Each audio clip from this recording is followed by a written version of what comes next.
Ama kuhusu kutumia au kuchoma sindano katika mwili wa binadamu, bila shaka sindano ziko namna au aina nyingi. Inaweza kuwa ni sindano ya kuchoma kwa ajili ya kutia dawa katika mwili. Inaweza kuwa sindano ya kuchoma kwa ajili ya kupata kipimo cha damu katika mwili wa binadamu au mfano wa hayo. Pia inaweza kuwa ni sindano ya kuweza kupitisha chakula au maji au kitu mfano wa hivyo katika mwili wa binadamu. Ikiwa ni sindano ya kuchoma katika mwili kwa ajili ya kupata damu ya kipimo katika mwili, basi hiyo haiharibu saumu.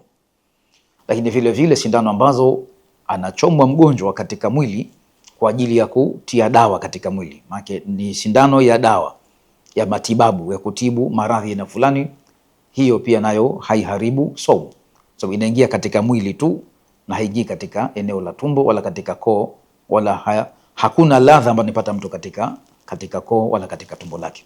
Kwa sindano ya matibabu ya kawaida pia inatumika kisheria wakati wa mchana ufunga Ramadhani, wala haitoharibu saumu yake. Kwa hivyo ziko sindano ambazo hutumika katika hali ambayo inapelekea kuharibika saumu. Mfano, zile sindano ambazo hudungwa mtu kwa ajili ya kuleta nguvu katika mwili, kwa mfano na maradhi au kaishiwa uwezo au hana uwezo wa kula katika njia ya kawaida, ikabidi apigwe sindano maalum za kufanya kuwa sawa na amekula chakula. Tunaita hizo sindano za kushibisha. Hizo zinakuwa zinatengua saumu mwenye kufunga. Vile vile kutumia au kutia maji katika mwili, kwa maana zile dripu za maji katika mishipa kuongeza maji mtu mwilini, pia nayo inaingia katika hukumu hiyo ya sindano ambayo inalisha chakula, kwa maana inakuwa na hukumu ya kufunguza mwenye kufunga.